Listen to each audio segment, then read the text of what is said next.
계시록 1장 시작을 하겠습니다.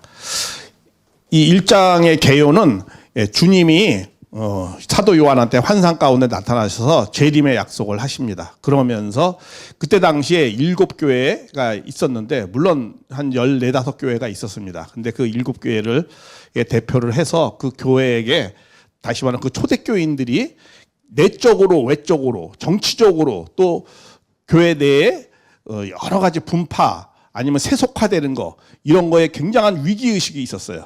그랬을 때 사도 요한한테 너희 신앙을 권면하면서 그러면서 반드시 내가 와가지고 너희들 그 모든 어려움을 해결해 줄 것이다. 그런 내용을 확실한 내가 너희들의 구원자이심을 밝히시는 그런 내용이 되겠습니다. 자, 1장 1절을 보겠습니다. 이 예수 그리스도의 계시라. 이 내용은 이 말씀은 예수 그리스도의 뭐예요? 계시예요. 그러니까 요한의 계시가 아니고 요한계시록 썼지만 요한계시가 아니고 예수 그리스도의 계시라. 그러면서 이 하나님이 누구에게? 예수님에게. 그 다음에는 그 속히 반드시 속히 일어날 일들을 그 종들에게. 근데 종들에게 보이려고, 그러니까 이건 아니죠. 천사를 통해서, 예수님이 그 다음에 천사를 통해서, 그 다음에 그 종 요한을 통해서, 그렇게 해서 그 종들에게, 다시 말하면 초대교인들에게 이렇게 보이려고 알게 하신다라는 거예요. 그래서 여기에 요한의 사명은 이 환상을 받은 계시를 잘 그 두루마리에 써서 그래가지고 어떻게 해요? 그 종들에게 보여야 하는 그 소명과 사명을 갖고 있는 거예요.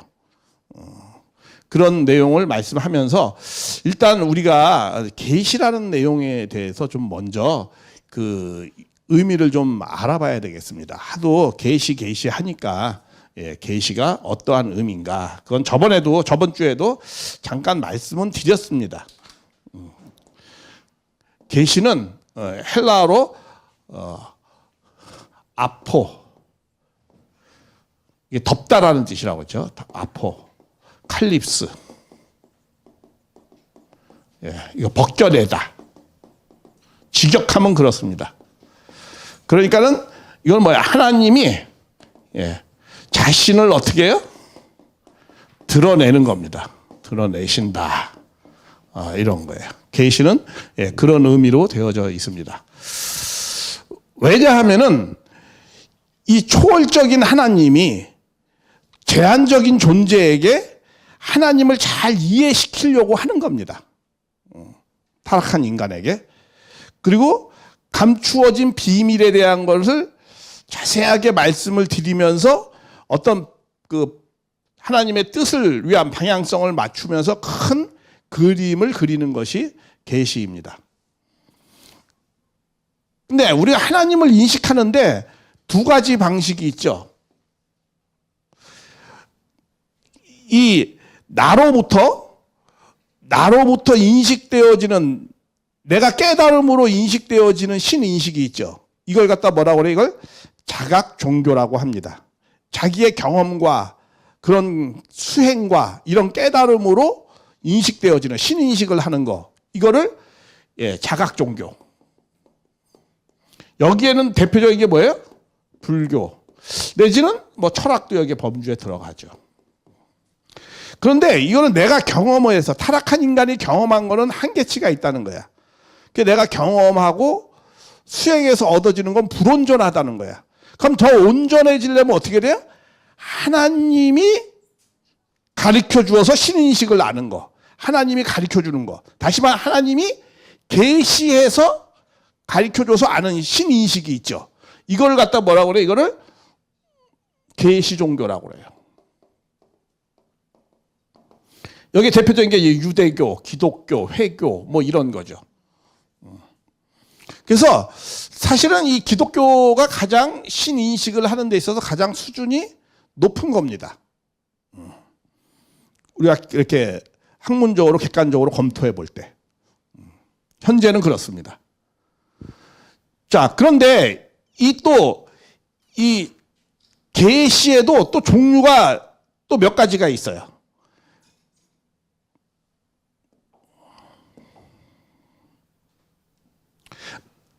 계시에도 또 만물 계시와 특별 계시가 있습니다. 특별 계시.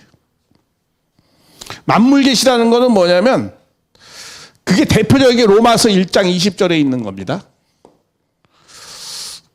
그는 창세로부터 하나님은 보여 안 보여? 보이지 않는다. 그러나 그 만드신 만물을 보고 분명히 하나님의 신성과 능력을 알 수 있다. 그러니까 만물을 통해서 하나님을 아는 거. 이거 말 되죠? 작품을 통해서 뭘 하는 거예요? 보이지 않는 작가를 만나는 거. 이런 걸 만물계시라고 합니다. 근데 타락하지 않은 인간은 이것이 구체적으로 만물을 통해서 하나님을 뜻과 뭐 여러 가지를 계시를 알 수 있어요. 예를 들면 아담 에와가 타락하지 않았을 때는 하나님의 음성과 하나님의 말씀과 하나님의 계시를 어떻게 이해했을까? 성경책도 없었는데. 그렇죠? 그 본연의 인간이었을 때 만물을 보고 하나님을 가리키는 교과서였어요, 그게. 그래서 만물을 보고 하나님을 아는 거예요. 그걸 갖다가 뭐라고 그래요? 만물 계시. 근데 타락한 인간은 만물 계시를 통해서 하나님을 뜻과 구체적으로 알아내기가 힘들어요. 그래서 특별 계시가 있어요. 이 특별 계시가 이게 뭐예요? 경전. 그렇죠? 성경 경전이죠. 뭐 성경 경전 같은 거. 타락한 인간에게 하나님의 말씀을 선지자를 통해서 말씀하는 거. 그 다음에 또 계시가 또 있죠. 예수님이 온전한 계시죠. 우리 요거에 대해서 좀 더 구체적인 내용을 좀 이해해 볼 필요가 있습니다. 이 계시의 그 역사성이 있습니다. 계시는 역사 가운데 그 점차적으로 드러나거든요. 이게 하나님이 드러내잖아요. 그죠? 덮여진 걸 드러내요. 근데 구약에서는 어떻게 드러냈어요? 하나님이? 야훼. 다시 말하면 뭐예요? 전능자, 창조자, 뭐 이런 것으로 하고 보는 것조차 두려워했어요. 그래서 모세도 수건을 가리고 하나님을 만났어요. 그러나 예수님은 어떻게 됐어요? 독생자 예수를 통해서 하나님을 뭐로 불렀어요? 아버지라고 불렀어요. 아주 심정적으로 내적으로의 깊은 만남이 있죠. 그리고 또 2000년이 지났는데 지금의 이 시대는 우리는 어떻게 불러요? 천일국 시대, 기원절 시대, 모든 것이 새롭게 출발되는 시대. 탕감복귀가 다 끝나는, 죄악의 역사가 다 끝나는 창조 본연의 세계에서는 어떻게 돼요? 하늘 부모님이라고 우리는 불러요. 지금은. 그러니까 하나님이 점차적으로 역사 가운데 구체적으로 드러나는 거예요. 그런데 하늘 부모님이라면 굉장히 생소하죠. 자, 이런 내용들이 그러면 성서에 그럼 이런 내용들을 이해할 수 있는 내용들이 있는가 한번 살펴보자고요. 어쨌든 계시는 그리고 좀 더 인간의 심령의 성장에 따라서 또 나타나요. 역사 가운데. 인간의 심령이 어렸을 때는 하나님이 어떻게 제물을 하나님 앞에 올려면 어떻게 드리게 해요? 제물을 드리게 해요. 이게 아브라함까지였어요. 그리고 좀 더 심령이 높아지니까는 모세를 통해서 율법을 통해서 하나님이 계시되어졌죠. 그리고 또 복음을 통해서 예수님을 통해서 계시되어져 있어요. 그리고 또 지금 시대 성약 시대 모든 것이 성취되는 시대. 성취되는 시대. 이룰 성자. 뭐 약속만 하나 하나님은 약속의 성취의 시대. 모든 것이 드러나는 거죠. 원리를 통해서 다 드러나는 거예요. 누구에게? 참부모님을 통해서 다 드러난다라고 하는 거예요. 예수님도 그랬거든요. 내가 모든 걸 그때가 되면 밝히 얘기하리라. 이렇게 너희가 지금은 알지 못하지만 이렇게 말씀하는 거예요. 근데 기독교는 계시가 예수님으로 다 끝났다고 보는 거예요. 근데 우리는 그렇게 안 하는 거예요. 그리고 성경에도 분명히 예수님은 모든 것이 예수님으로 알면 다 끝났다라고 그렇게 안 되어져 있는 구절이 여러 구절이 있습니다. 그건 나중에 또 구체적으로 말씀을 드리겠습니다. 또 구약시대는 그래서 우리의 심령이 종의 수준이기 때문에 율법으로, 그리고 아들의 입장에 되었기 때문에 복음으로 나타났고, 또 부모로 모든 것을 부모가 다 원리를 밝히 말씀해 주는 거예요. 구약에는 다 죄인이었죠. 우리의 종, 죄인이라고. 예수님 때 예수님으로 말미암아 우리는 구원을 받죠. 근데 구원을 받은 걸로 끝나는 것이 아니고 뭐예요? 구원을 성취해야 될 거 아니에요. 완성의 시대를 말씀하는 거예요. 완성이라는 건 뭐냐? 우리가 뭐가 되는 거예요? 부모가 되는 거죠. 구원은 우리가 뭐야? 타락한 자녀가, 구원은 아들이 되는 거죠. 다시. 근데 완성은 그 아들이, 자녀가 커서 뭐야? 온전히 부모가 되는 것이 온전한 완성이죠. 우리는 이런 관점에서 보고 있습니다. 그래서 계시의 목적은, 근본적 목적은 뭐예요? 인간이, 타락한 인간이, 하나님이 원래 뭘로 계셔요? 부모로 계시잖아요. 부모 대신 하나님을 가르쳐주기, 당신을 잘 온전하게 알기를 바라는 마음 때문에 어떻게 돼요? 그래서 우리를 부모 되게 하려고 계시를 하시는 거예요. 이런 내용들을 우리가 좀 잘 이해하면서 이런 성경 구절에 관계된 걸 한번 보자라는 거예요. 원래 타락하기 전에는 분명히 하나님의 계시는, 하나님이 자기를 드러낸 것은, 자기의 형상은 뭐라고 했어요?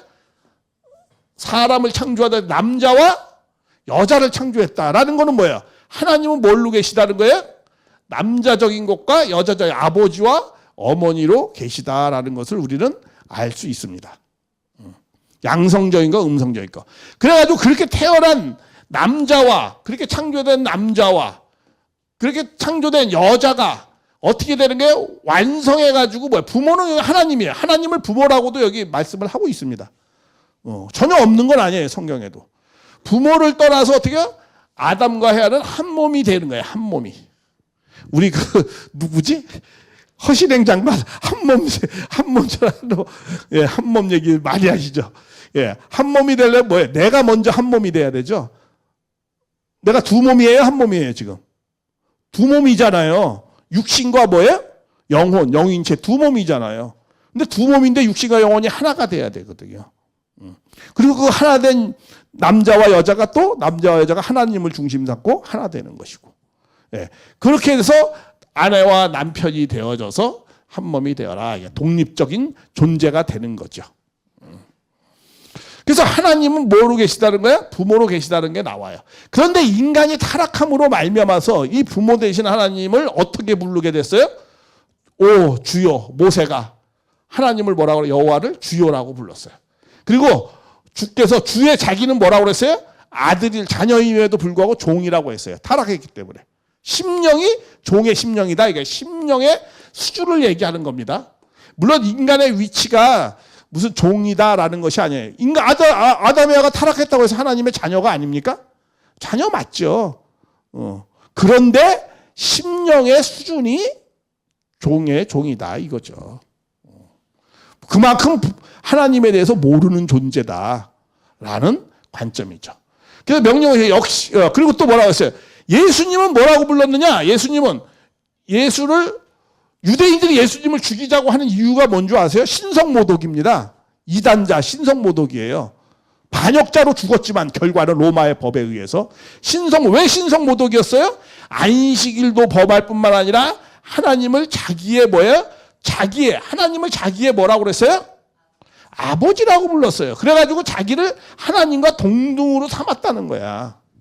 그래서 죽인 거예요. 자, 그런데 하나님 아버지라고만 부르잖아요? 그런데 하나님은 성경에 갈라디아에서 4장 26절에 보면 하나님은 뭘로 불러 있어요? 어머니라는 말씀도 있습니다. 전혀 없는 건 아니에요. 오직 우에 있는이라는 게 뭐 영적 세계에 있는 뭐 이런 의미로 한 거죠. 우에 있는 옛날에는 하나님을 우에 있다고 많이 표현을 하니까 예루살렘의 자유자니 우에 있는 예루살렘, 우에 있다 예루살렘, 거룩한 성이 하나님 나라에 있다. 근데 그러면서 근데 거기에 있는 계신 분은 우리의 뭐다? 어머니다라고 얘기했어요. 아버지라고 하지 않았어요. 그러니까는 하나님은 신약에서 아버지라고도 부르고 어머니라고도 불렀어요. 왜? 하나님은 신성도 있고 뭐도 있어요?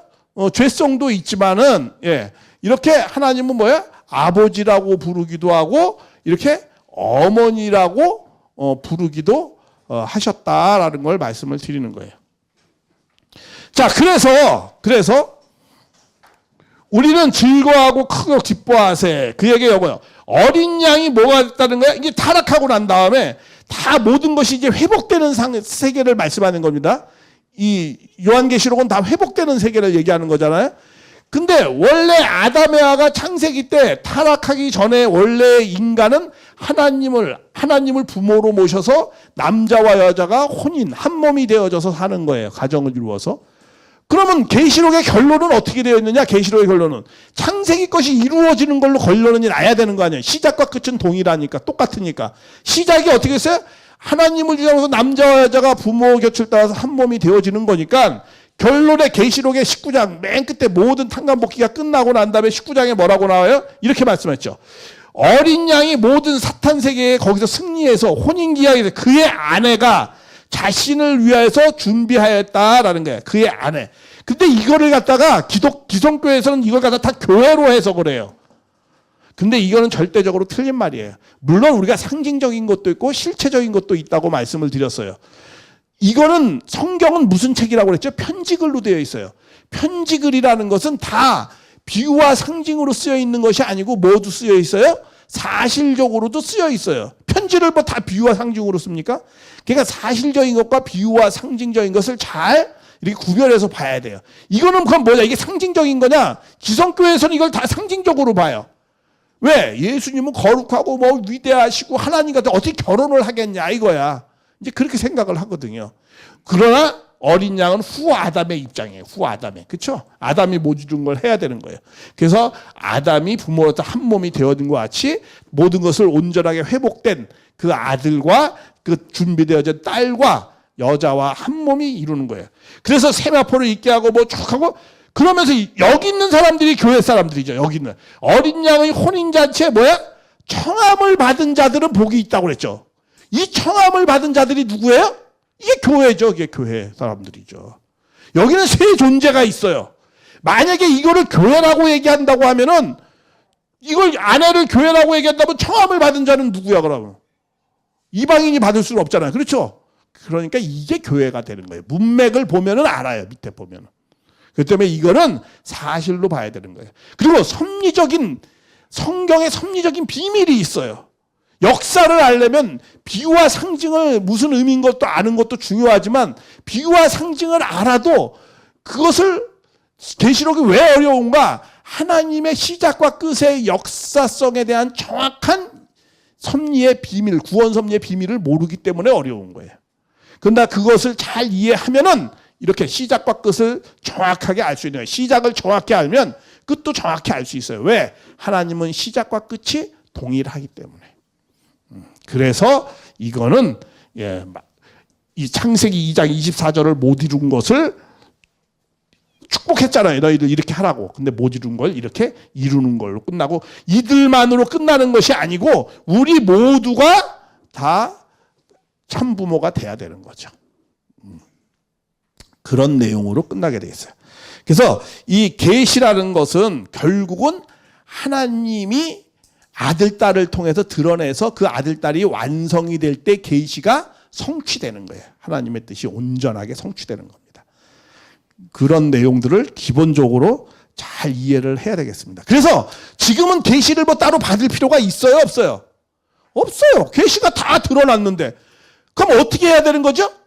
계시가 드러난 분에 대해서 우리가 그분의 뜻과 소망과 내용들을 잘 알면 되는 거예요. 그분한테 배워서. 보내신 자를 믿는 것이 뭐다? 하나님의 일이라고 했잖아요. 하나님이 참부모님을 통해서 온전하게 계시가 되었으니까 그분의 하신 말씀과 그분의 삶을 우리가 본받아서 우리도 뭐가 되면 돼요? 참부모가 되면 돼요. 우리도 그 계시를 참부모님에 통해서 이루어진 그 계시가 나에게 이루어지면 되는 거예요. 무슨 또 다른 계시고 뭐 계시를 받았느니 뭐 이게 그거 다 뭘 무지 가운데 있는 사람들의 이야기예요. 그렇기 때문에 여러분이 누구 뭐 계시 받았다 이런 말에 혹세무민 당하지 마세요.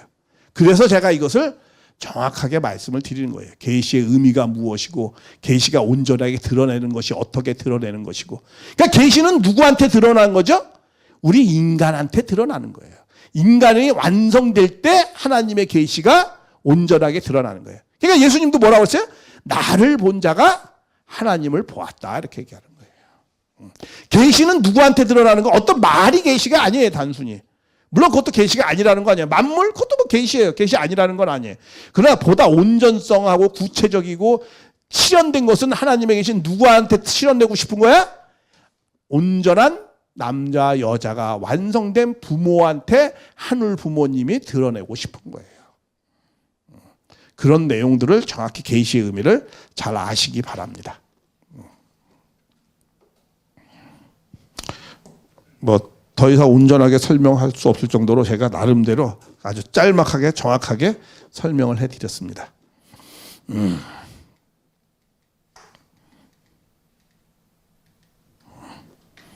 그래서 그리스도의 계시라 이렇게 말씀을 드렸어요. 그래서 계시에 대해서 그리고 이 계시는 큰 그림이에요. 큰 하나님의 뜻의 큰 방향성입니다.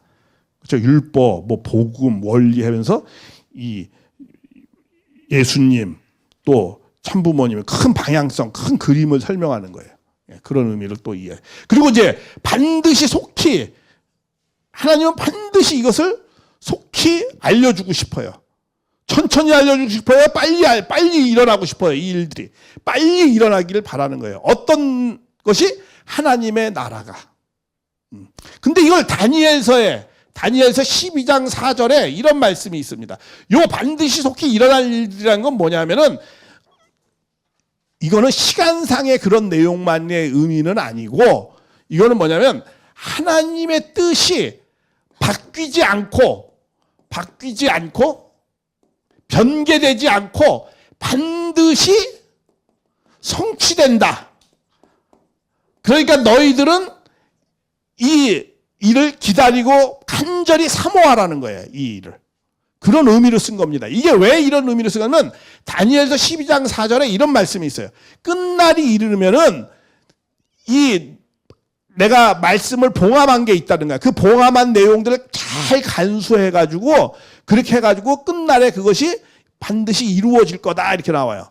그러면 그 마지막 때까지 이 말씀을 잘 다니엘 말씀을 마지막 때까지 잘 간수하라는 거예요. 다니엘의 예언의 말씀을 잘 간수해가지고 그걸 봉함하래요. 그러면 사람들이 여기에 봉함하라고 그러거든요. 간수하고 봉함하라. 그러니까 봉함하라 하면 이 봉함하라는 걸 갖다가 뭘 이렇게 감추고 비밀을 갖다가 이렇게 잘 감추는 것을 생각을 하거든요. 근데 그건 전혀 그런 뜻이 아닙니다. 이 봉함하라는 뜻은 바로 이런 뜻이에요. 하나님의 뜻이 바뀌지 않고 반드시 성취된다라는 거야. 그러니까 너는 그것을 잘 지키라는 거야. 끝날까지.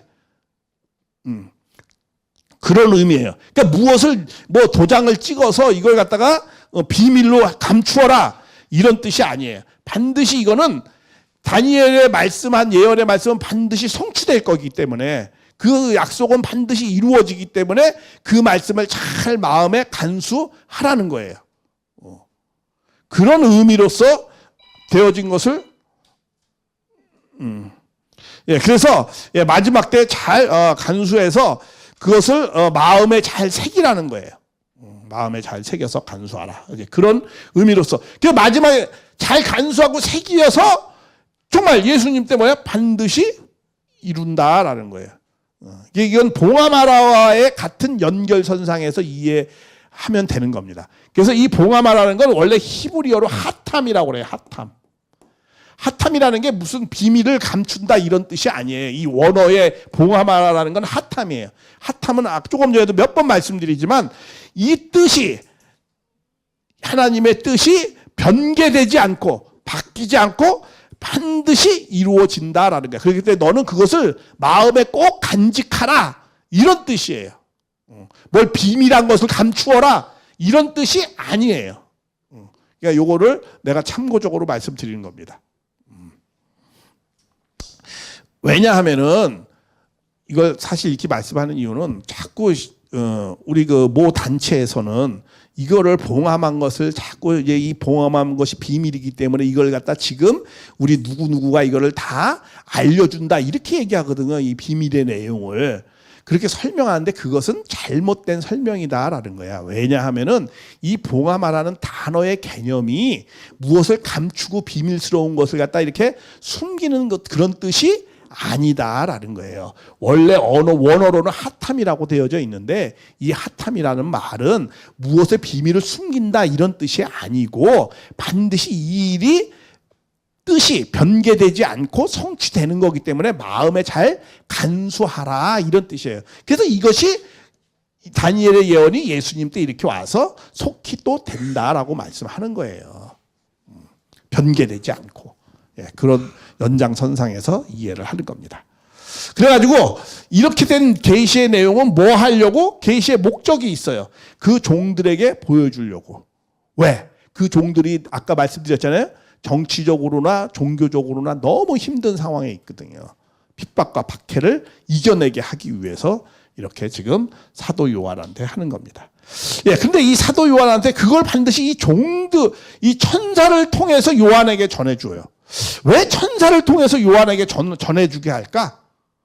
천사를 통해서 요한에게 전하래. 왜 천사가 이 안에 들어오냐면은 이 구약에는요, 자, 아까 그랬죠.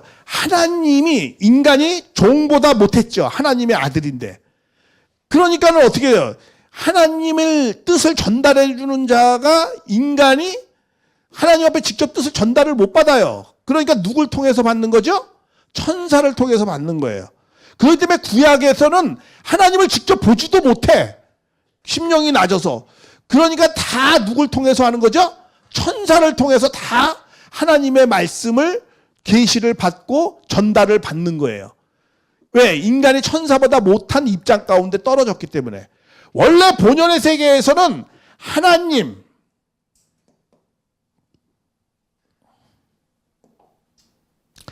격위가 하나님, 그 다음에 인간, 그 다음에 뭐예요? 천사. 이렇게 되어져 있어요. 천사.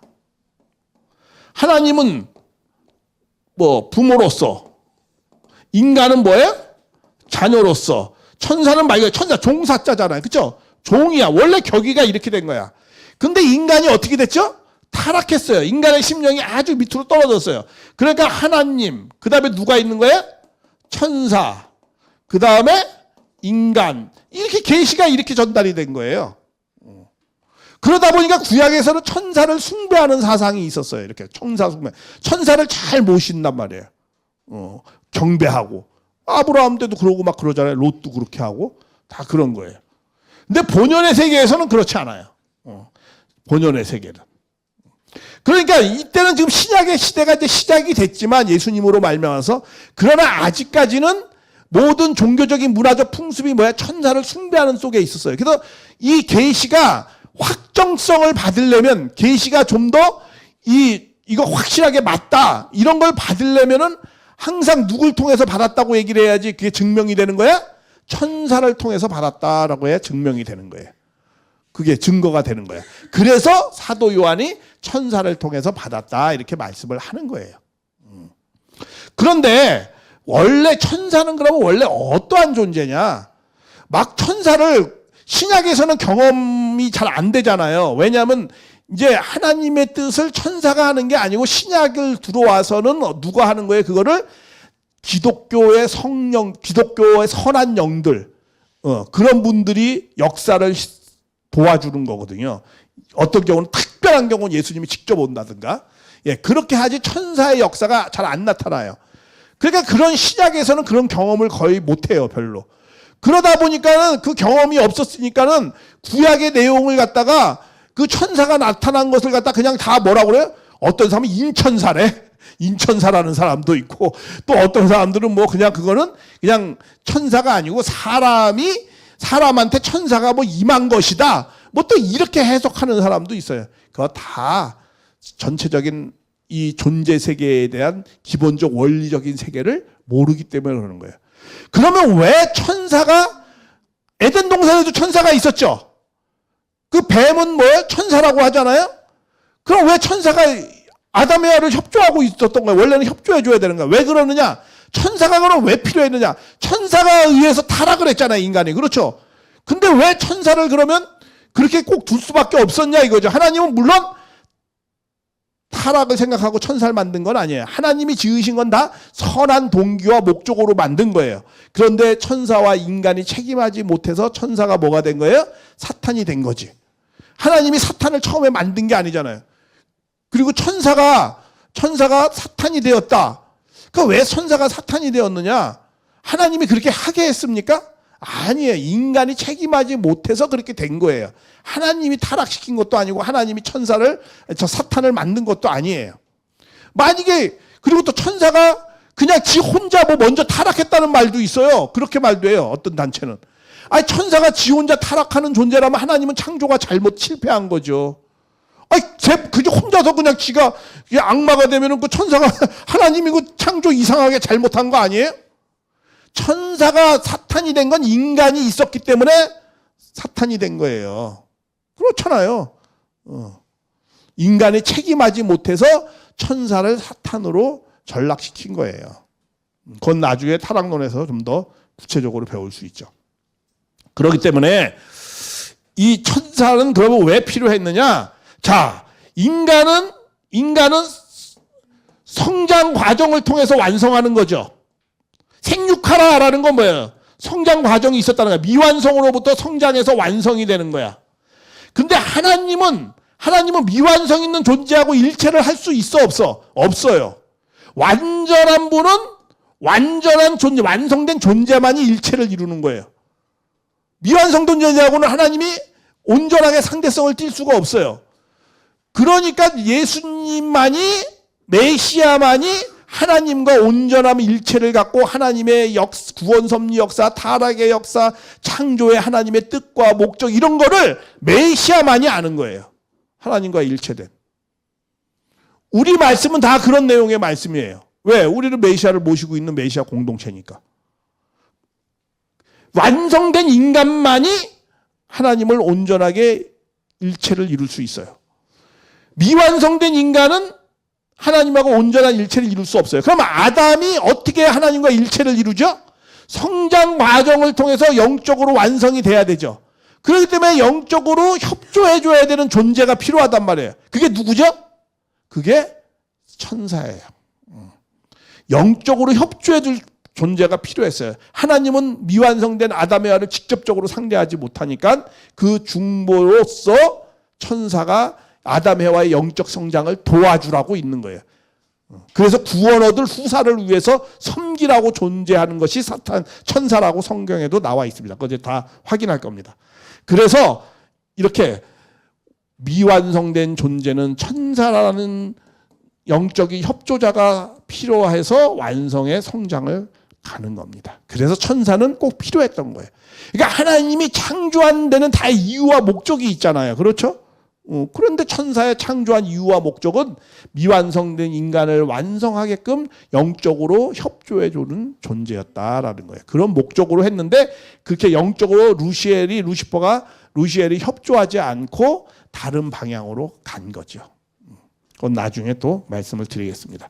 그래서 천사에 대한 내용을 좀 더 구체적으로 한번 성경을 근거로 해서 말씀을 한번 드리겠습니다. 천사가 계시록 19장 10절에서 뭐라고 하냐면 이 천사가 뭐라고 그러냐면 이런 말을 해요. 나도 너와 같은 종이니 그러하지 말라. 왜냐하면 사도 요한이 엎드려서 경배를 하려고 그랬어요. 천사한테. 그랬더니 구약시대처럼 그렇게 하려고 했더니 천사가 뭐라고 그래요?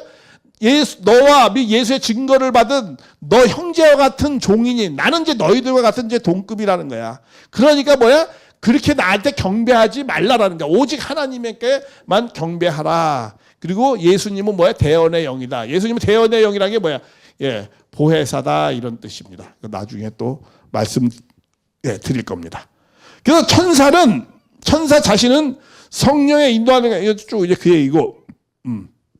그래서 고린도서 12장 3절에 뭐라고 했어요? 하나님의 영으로 말하는 자 누구냐? 예수를 저주할 자다. 또 성령으로 하는 누구를 요거는 이제 이거를 왜 이걸 여기 더 적었지? 자, 천사부터 보니까 천사는 여러 가지 호칭이 있습니다. 천사는 하나님의 아들이라고 호칭하는 데도 있어요. 하도 이렇게 존귀하게 모셨기 때문에 구약에서. 그래서 하나님의 아들들이 이렇게 나오잖아요. 욥기서 구약에. 여호와 앞에 사탄도 그들과 함께 있는지라. 이렇게 하나님의 아들들이라고 표현되어져 있습니다. 그리고 또 창세기에 하나님의 사자, 야곱이 그 길을 지나는 하나님의 사자를 보낸다. 이렇게 나오죠. 그렇죠? 이 사자가 뭐예요? 이게 천사를 얘기하는 겁니다. 이 종사자 이자 쓰거든요. 이렇게. 한자로 이렇게 쓰죠. 예, 종사, 천사를 얘기하는 겁니다. 그래서 천사가 하나님의 사자다. 그리고 천사는 인간보다 먼저 창조됐습니다. 천사가 인간보다 먼저 창조됐다라는 말은 딱 한 구절밖에 없어요. 그 근거를 찾을 수 있는 것. 그건 욥기서 38장 6절입니다. 그리고 영계가 먼저 있었다는 것, 지상보다. 그것을 근거로 하는 건 욥기서 38장 6절이에요. 그거밖에 없어요. 왜냐하면 그 주체에 무엇을, 그 모퉁이에 돌을 누가 놓았느냐. 그러니까 이렇게 해가지고 지구가 이렇게 평평하게 이렇게 지었다는 거예요. 이렇게 지었다는 거예요. 그 세계관이 3층적 세계관이니까 구약 시대는 그런 세계관 속에 썼으니까. 그때 새벽별이라는 게 이게 뭐야? 이게 천사를 말하는 겁니다. 새벽별들이 함께 노래하며 하나님의 아들, 이게 천사죠. 그렇죠? 하나님의 아들들이 다 기뻐했다라는 거야. 그러니까 천사들이 하나님이 이 지상을 짓는 것에 대해서 굉장히 기뻐했다는 거예요. 그러니까 누가 먼저 있었다는 거야? 이 존재 세계 지상보다 육적 세계 자연계보다 누가 먼저 있었다? 천사가 먼저 있었다가 환영하고 하나님을 찬송하고 그랬다는 거야. 그리고 이 자연계를 짓는 거에 대해서. 그리고 또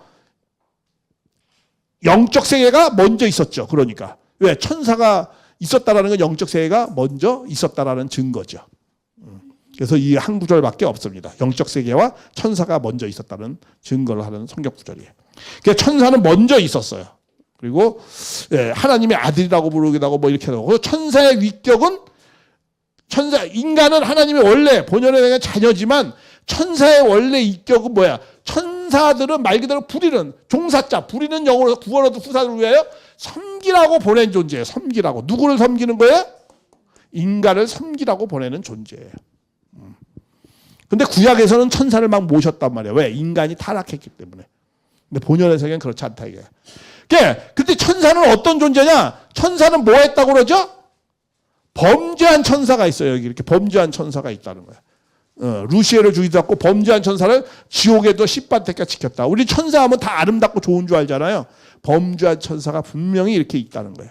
근데 어떤 사람은 천사를 무슨 성령이라고 막 해석하는 사람도 있어요. 그러면 성령이 범죄했단 말이에요? 말이 안 되는 거죠. 그러니까 뭐가 있다? 천사는 성령하고는 전혀 다른 존재고 인간보다도 위격이 떨어지는 존재예요. 본연의 세계. 그러니까 천사에 대한 내용을 정확히 이해를 할 필요가 있습니다. 그래서 골로새서 2장 28절에 뭐야? 일부러 겸손함과 같이 하면서 천사를 숭배하지 말라. 천사를 숭배해가지고 너희 받을 상을, 너희가 아들의 위치에 있는 그런 상을 갖다 잊어버리지 말라는 거야. 이게 그런 의미입니다. 너희가 괜히 겸손한 마음으로 뭐 천사를 이렇게 숭배해가지고 그렇게 하지 말라는 거예요. 그러면 너희가 아들의 입장의 자리를 어떻게 한다? 도로 빼앗긴다라는 거예요. 그렇게까지 말씀했어요. 신약에서는 천사를 숭배하는 게 아닙니다. 예수님과 하나 된 자들은 아들의 위치에 있기 때문에. 그리고 천사의 사역은 어떻게 했어요? 구속을 이렇게 아브라함에게 사라에게 뭐 장막에 있고 뭐 이제 기한이어서 내가 아들을 뭐 줄 것이다 뭐 이런 거 이렇게 소식을 구원의 소식을 전해주기도 하고 또 이스라엘을 인도해줘요. 이스라엘 이렇게 하나님의 사자가 옮겨서 이렇게 구름기둥 앞으로 뭐 인도해주고 또 천사가 예언을 해요.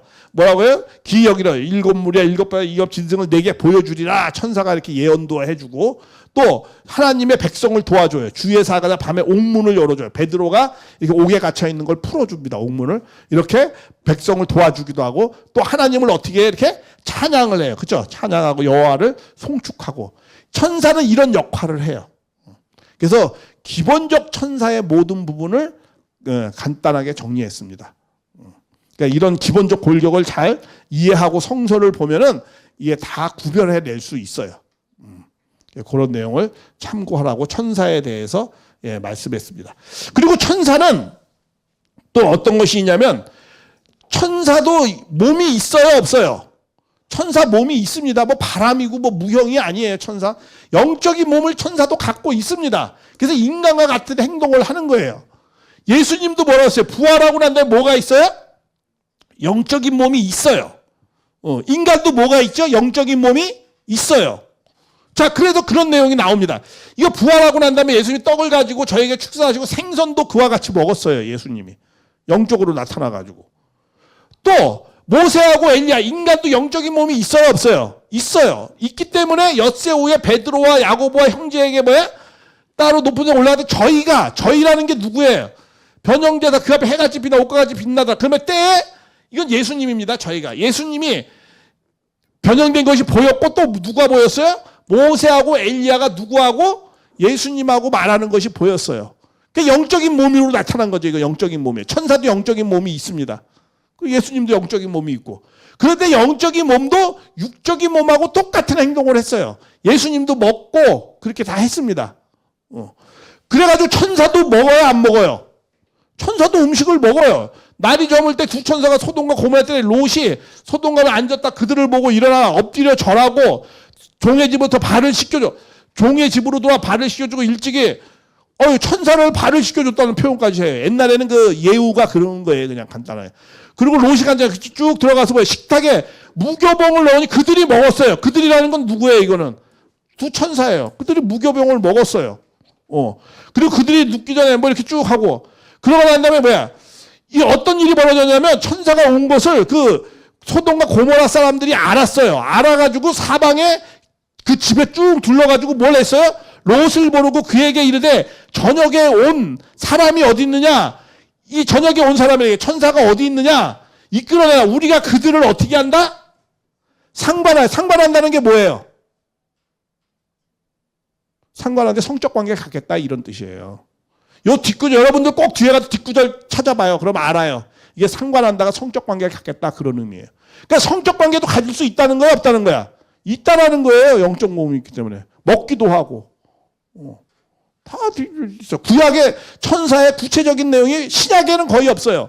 구약에는 하나님을 대신한 입장이 천사이기 때문에 천사에 대한 내용이 이렇게 많이 나와 있습니다. 그리고 야곱이 또 어떤 사람과 이건 천사입니다. 어떤 사람과 밤새도록 씨름을 했어요. 이게 어떤 사람이지 이걸 그래서 이걸 인천사라고 자꾸 하는 사람도 있어요. 이게 바보들이에요. 그게 아니고 그래서 거기 호세아는 이런 말이 있어요. 야곱이 그 형 발굽이라고 작년에 이게 나이가 많이 들어가지고 야곱방을 형을 만나러 야곱방을 건너서 작년에 뭐라고 했어요? 하나님과 힘을 겨루어서 천사와 힘을 겨루어 이겼다 이런 말 나오잖아요. 그렇죠? 좀 조용히 하세요. 다 들리지 않아요? 예, 천사와 씨름을 했다라고 나오죠. 이게 여기서 야곱이 어떤 사람과 씨름하는 이 어떤 사람은 호세아에 뭐라고 나와요? 12장 3절에 씨름했다고 나오잖아요. 그렇죠? 여기 나오잖아요. 천사와 씨름한 거라고 뒤에 해석해 주잖아요. 이걸 갖다 무슨 인천사니 사람하고 했더니 이게 다 몰라서 하는 소리예요. 성경에 다 답이 있어요. 그렇기 때문에 천사는 이렇게 인간의 육의 몸을 가진 거와 똑같이 행동을 했습니다. 성서에 다 나와져 있어요. 이렇게. 근데 신약에는 그 천사가 잘 안 나타나요. 역사도 안 해요. 그걸 누가 해요? 이제는 예수님의 제자들이나 성도들이 하는 거예요. 왜? 천사보다 왜 인간이 예수님처럼 위격이 높아졌는데 우리가 종한테 하나님 말씀 들어야 될 이유가 있어 없어? 없죠. 그러니까 그렇게 하는 거예요. 신약에는 그래서 천사 역사가 잘 안 나타나는 거예요. 이런 내용들을 기본적으로 잘 이해를 해주셨으면 좋겠습니다.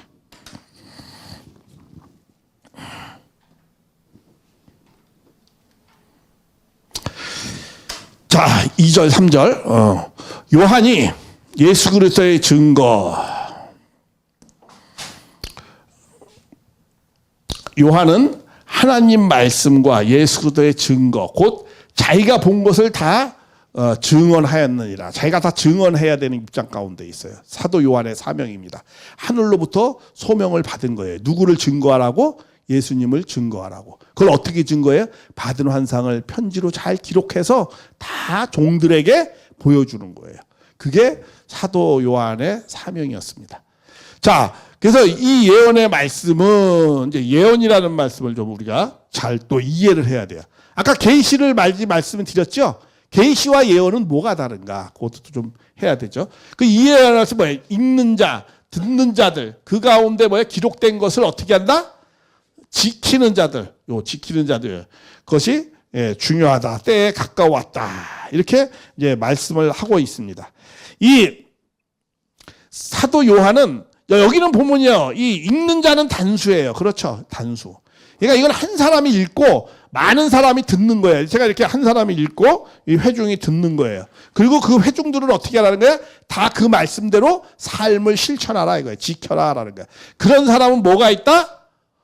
복이 있다. 이 예언의 말씀은 진짜 뭐야? 복이 있다는 거예요. 이 요한계시록은 뭐 받게 하려고 그런 거야? 복 받게 하려고 하는 거예요. 하나님의 백성들의 그 핍박받고 고난받는 사람에게 복 받게 하려고 하는 겁니다. 그래서 요한계시록은 복의 말씀이에요. 그래서 이 요한계시록을 제5복음서라고도 해요. 5복음서. 4복음서가 있고 그다음에 플러스 5복음서. 요한계시록이. 근데 어떤 사람이 복이 있어요? 읽는 자들. 그렇죠? 그래서 이렇게 듣는 것만 해도 복이 있대. 근데 더 복 받으려면 어떻게 해야 된다? 그걸 지켜야 된다. 이렇게 말씀을 해요. 그러니까 이거는 그 자들에게 신앙의 권면을 하는 거예요. 그러니까 이 사도 요한은 이 하나님의 말씀을 하는 것은 이 예언의 말씀을 하는 것은 목회자적인 관점에서 있어요. 그죠? 목회자적인 관점이 있어요. 그들을 권면하고 이렇게 하는 겁니다. 자, 근데 이게 읽는 자는 왜 단순가? 옛날에는 글씨를 잘 읽었어요? 못 읽었어요? 글을 아는 사람이 거의 없었어요. 그렇기 때문에 읽는 자는 특별한 사람만이 읽는 거예요. 그 책임자나 그러고. 그 듣는 자들은 다 이렇게 회중이 이렇게 듣는 거고 그 회중이 듣는 사람은 다 지켜라 이런 말씀을 하는 겁니다. 그런데 이 포인트는 여기에 있어요. 이 지키는 자. 그 이 예언의 말씀을 지키라는 거야. 그러면 예언이 말씀을 왜 지키라고? 뭐 예언이 뭘지 한번 생각해 보세요. 예언? 예언이면 미래에 대한 우리는 예언하면 그렇죠. 이런 예자도 있다고 그랬어요. 근데 대부분 생각은 다 이렇게 생각을 해요.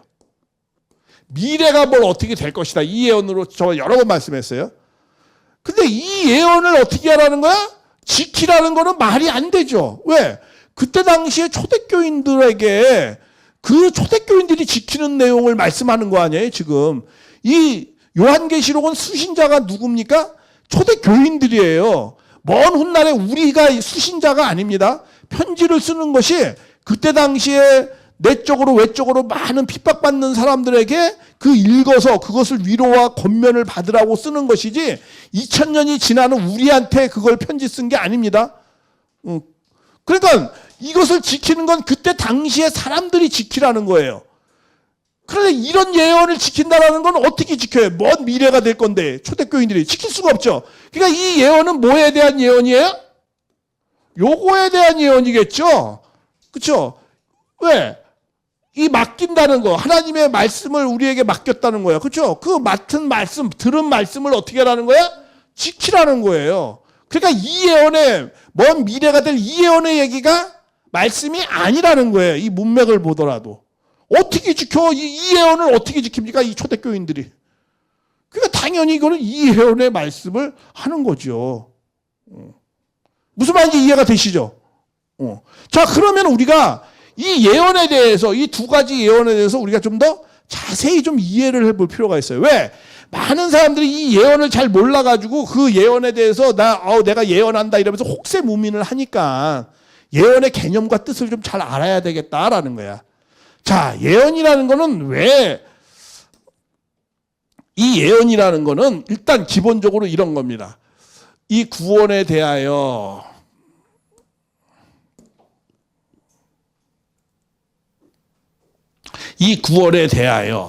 너희에게 임할 은혜를 예언하는 선지자들이 이 은혜를 예언했어요. 그렇죠? 예언하는 선지자들이 구원에 대한 예언을 했어요.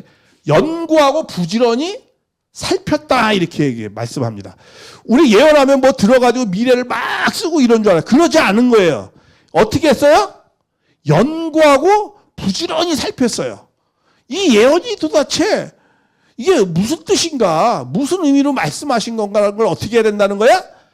연구했어요. 부지런히.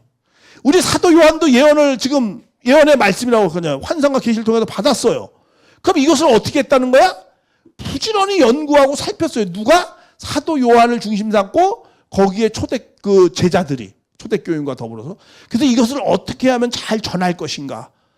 그리고 이것을 받은 그 계시와 예언의 말씀이 어긋나지 않게. 그렇잖아요? 그것을 잘 전할 것인가 연구하고 부지런히 연구하고 공부하라는 거야. 그렇죠? 연구하는 거예요. 저도 부지런히 연구해요. 원리의 말씀과 이런 걸 배운 것을 어떻게 해요? 부지런히 연구하고 공부하잖아요. 성경도 어떻게 돼요? 부지런히 연구하고 공부하죠. 그래서 이것을 잘 전해야 된다라는 거야. 함부로 전하면 안 된다는 거야. 그래서 예언은 어떻게 한다는가? 사사로이 풀 것이 아니라는 거야. 함부로. 그렇기 때문에 부지런히 연구해야 되는 거예요. 사사로이 얘기하면 안 된다는 거야. 그래서 예언은 언제든지 사람의 난 것이 아니고 뭐야? 오직 성령의 감동하심을 입은 자들이 하나님의 말씀을 받은 거기 때문에 이 예언의 말씀은 감동의 언어이기 때문에 정말 성령의 조명을 받아서 해석해야 돼요. 성령의 조명. 그 성령의 조명은 뭐예요? 성령은 다른 말로 뭐예요? 성령은 성경에서 성령은 사랑이고 하나님은 사랑이지만 성령은 또 뭐라고 그래요? 진리이다 이렇게 말씀해요. 성령은 진리이다라고. 그러니까 진리에 맞게 어긋나 그 진리를 잘 설명하려면 하나님의 감동을 받은 자가 해야 된다라는 거예요. 은혜를 입은 사람들이. 그리고 이 예언하는 자는 사람에게 뭘 해야 된다는 거예요? 덕을 세우며 권면하며 안위하는 것이다 라는 거예요. 예언의 말씀은 권면하는 거예요. 안위하고. 그러니까는 지금 사도 요한이 그때 당시에 많은 초대교인들이 막 세속화되고 타락한 생활을 막 하고 그러니까 어떻게 했다는 거야? 권면하고 안위하고 평강하고 아주 막 불안해하니까 평강을 주고 이렇게 하는 거라는 거야. 예언의 말씀을 가진 자는. 뭐 미래는 어떻게 돼가지고 너희들 우리 안에 안 들어오면 너희들 다 멸망할 것이 이런 공포심을 조장한다든가 이렇게 혹세무민하면 안 된다는 거예요. 함부로. 위로와 평강과 안위를 주는 거라는 거야. 그 예언의 말씀은. 이런 내용이 기본적 전제가 깔려 있는 거예요. 그래서 이 내용을 보면은 다 이것은 뭐야? 예언을 받은 자. 이거는 뭐야? 하나님의 뭘 한 거야? 말씀을 맡은 자죠. 맡은 자. 그렇죠? 맡은 자의 예언의 의미를 지금 다 그런 내용으로 지금 설명하고 있는 거예요. 그러니까 예언의 개념을 잘 이해해야 돼요. 미래 무엇이 어떻게 된다라는 것을 그런 부분은 많이 있지 않아요. 없다는 것이 아니에요. 그러나 그것이 전제가 된 게 아니라는 거예요. 이 예언의 말씀은 그때 당시에 초대교인들에게 안위와 위로와 평강을 주려고 하신 말씀이에요. 그래서 사도 요한이 뭐라고 그런 거예요? 이 예언의 말씀을 어떻게 하라는 거야? 이 예언의 말씀을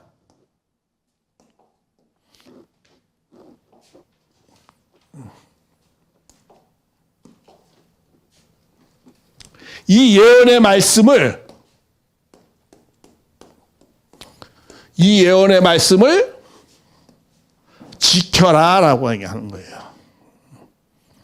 그런 자가 복이 있다. 이렇게 말씀하고 있는 겁니다.